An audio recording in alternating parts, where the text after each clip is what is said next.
Hello. In the environmental agenda of the oil and gas sector, the issue of utilization of associated petroleum gas, a gas that is multi-component in its composition and forms a significant part of carbon emissions, has traditionally been a hot topic.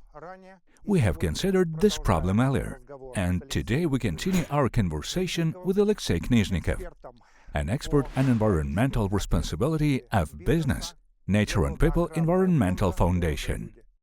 Hello, Alexey. Hello.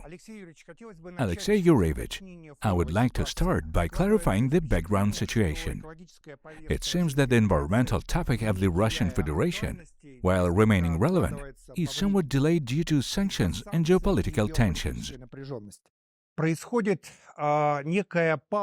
There is a certain pause, both in terms of normative regulation and in terms of practical solutions and the introduction of various technologies. Does this impression meet the reality? Well, actually not quite so. That is, you're partly right, and in some aspects we are witnessing a certain shutdown in the implementation of environmental policy.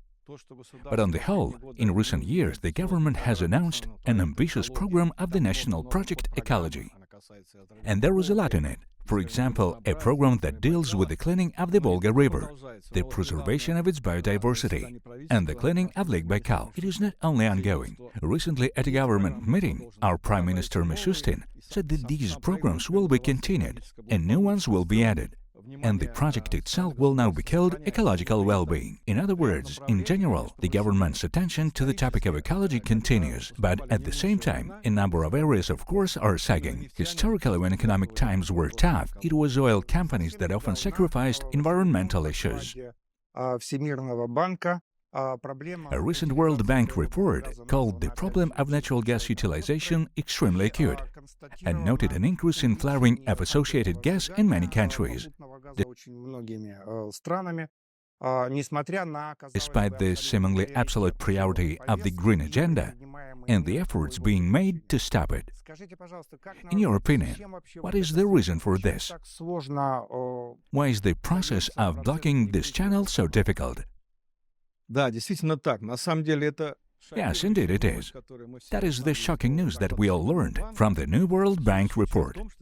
And the essence of it is that, indeed, according to the analysts' estimates, which they do with the help of the global space-based gas flaring monitoring program, the amount of gas flared has increased by about 7% across all oil-producing countries and has almost reached 150 billion cubic meters.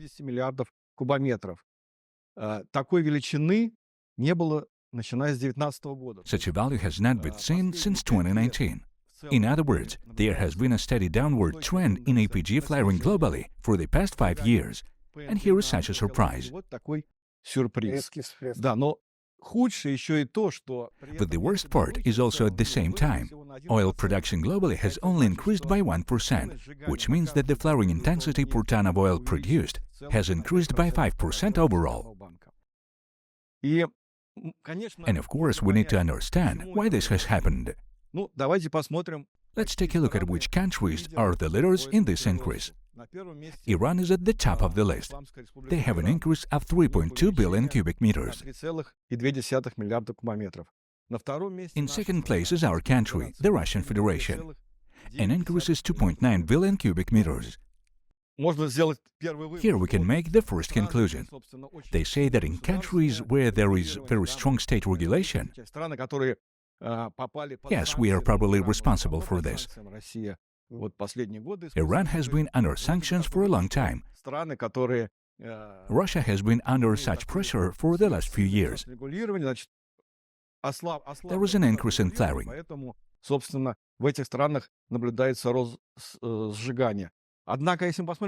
However, if we look at who is in third place, we see the United States of America. Yes, but there is also an increase in production there, and they are currently producing, as far as I understand, 13.3 million barrels. Yes, exactly so. That is, in the states where there is no excessive state regulation, where there is very strong public control over any business, primarily oil business, we are seeing growth. And yes, we attribute this to the fact that the situation is very favorable for the US at the moment. Firstly, they have become the most powerful exporters of liquefied natural gas to Europe. Accordingly, they need large volumes of methane, and they apparently do not have time to process the fattier fractions of gas, and therefore have to burn them. This is one explanation. It really just so happens that various factors are now influencing such negative things. If it's geopolitical conditions in Russia, and the World Bank writes that, actually, they estimate that this sanctions regime has probably led to the disruption of supply chains in our country, and that's why we are seeing this. Then in the United States, there are other factors. Well, I would like to talk about Russia separately, because it is named, as you said, among the main countries that abuse flaring. And this is really happening against the backdrop of reduced production, where it would seem that associated petroleum gas should have been released. There are many factors. Alexey Yurievich, let us try to identify some of the main ones. A lot is said about the quality of the equipment used. How can you comment on this situation? According to World Bank estimates, our flaring has now reached almost 30 billion cubic meters per year. What is 30 billion cubic meters of gas? That's roughly how much gas the megacity of Moscow consumes per year. That's how much we burn recklessly, polluting the environment and losing enormous amounts of money. What led to this? Well, we have already mentioned that, of course, it is the sanctions regime. It destroyed all the usual supply chains, and probably at the first stage, in the first year or two, when companies were readjusting to the new realities, there was this shortage of equipment. But now, as far as we understand, there have been changes in the conjuncture. Our suppliers, service companies among friendly countries. And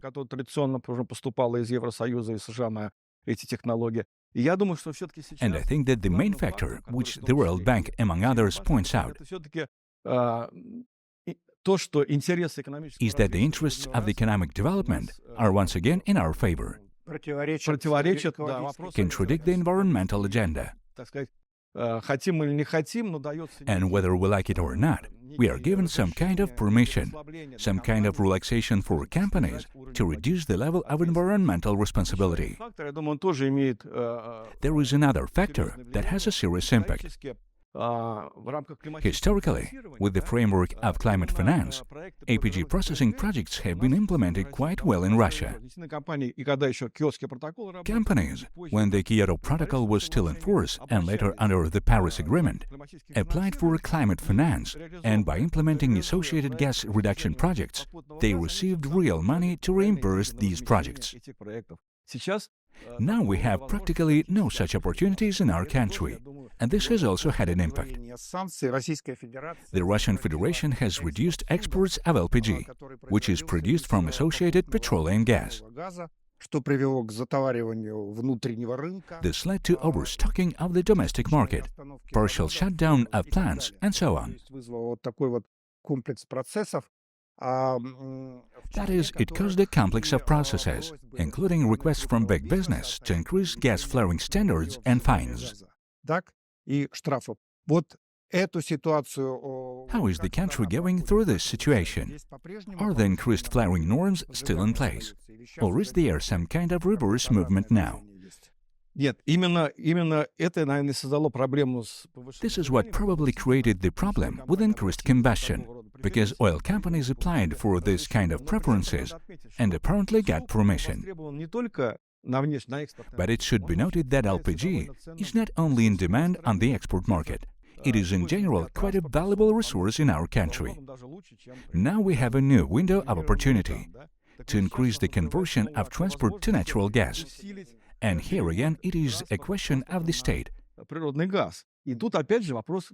Perhaps we can think about preferences, because we give good preferences to electric cars. They vary from region to region, but they have a real impact. We can also think about giving more preferences to natural gas vehicles.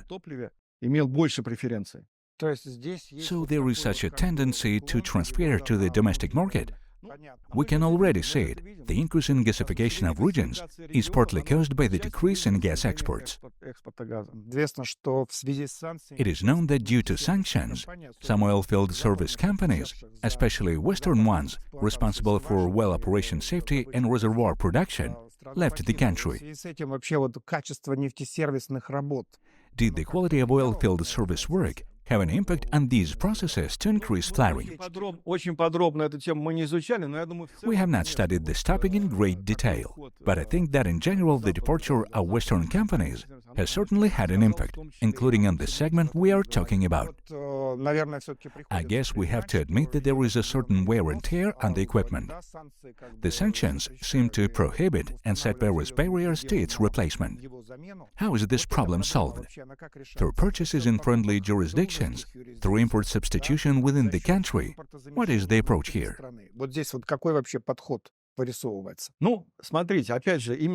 Well, look, it's because of the fact that we are now in a difficult regime in the country. Now the transparency in all operations related to the oil and gas business has been reduced. So, to track, everything is closed. Even within the public reporting of companies, there is less and less of this kind of information. But in general, we can say that there is no fatal breach along the whole chain. Especially we don't see it in the final stage, where the processing of fatty gases from APG actually takes place. This is our oil and gas chemistry. On the contrary, new production facilities are developing quite intensively there. We know that, for example, one of our flagship companies, Sibur, is now actively completing the construction of a new gas chemical complex in the Amur region. Last time, Alexey Yurovich, you spoke well about methods of utilizing associated petroleum gas. Let us remind our listeners that there are three possible ways of utilizing it.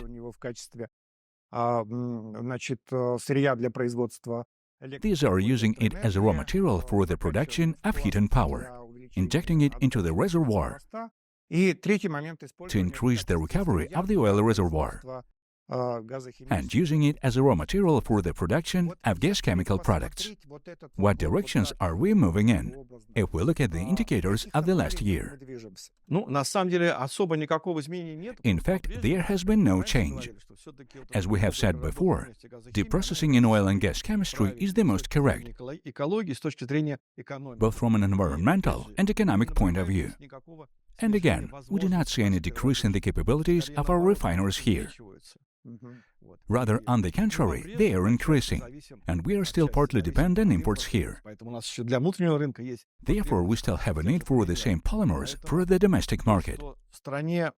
That is why there is a gap between production in the country, where producers have to play more, for various reasons. Well, first of all, it is finances, that is, they just save on it, and refining opportunities. The gap exists, and it's quite significant. According to the World Bank's estimates, only the growth of 3.2 billion of raw materials are received by gas chemists over the year.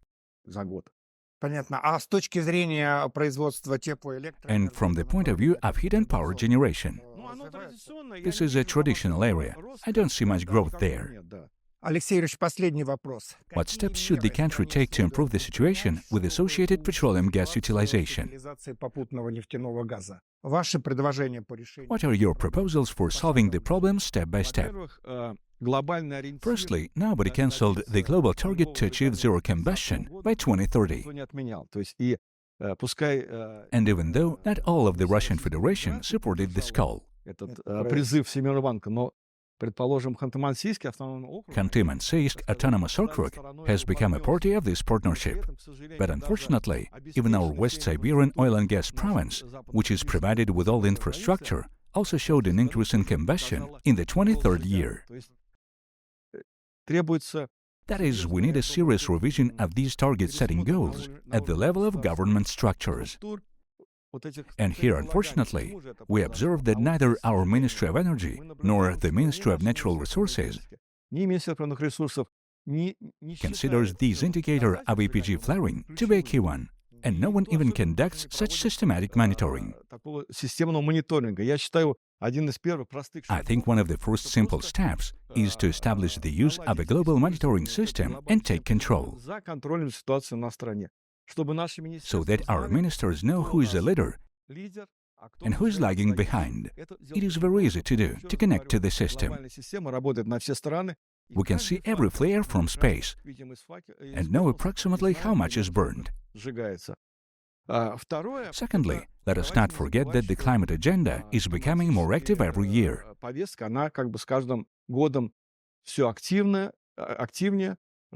And the Russian Federation is participating in the negotiation processes. This year, by the way, the conference of the parties to the Climate Change Convention will be held in Baku, the capital of Azerbaijan.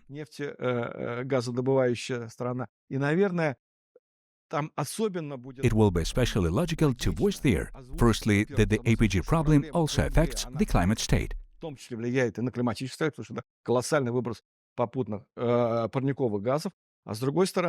And secondly, that it can change the situation, increase the energy efficiency of the entire industry. Шаг, чтобы делегация Российской Федерации как-то обозначила новые ориентиры или хотя бы сказала, что мы прекратим такую систему, когда наблюдается рост сжигания. Ну и еще один фактор. And another factor is, of course, the image factor. Такие простые инструменты. There are such simple tools as ratings of environmental responsibility. Общественности. It is worth showing the public who is the leader and who is lagging behind. This has an impact on companies. This year, the World Bank came up with such an initiative. They created a flaring index of oil importers. What is this done for? To show that those countries that buy oil, some of them buy oil with a smaller carbon footprint, some of them buy oil with a larger carbon footprint, and then already through consumers in these countries, they will influence their companies to buy, let's say, less dirty oil. And it will work. I'm sure it will be a powerful argument for the European Union. And perhaps we should talk about the ending the pause in the implementation of the environmental agenda, which we have had in some segments. Let's say that the regulations, which had some relaxations for big business in the situation of sanctions, would have been gradually cancelled. Yes, of course. Thank you.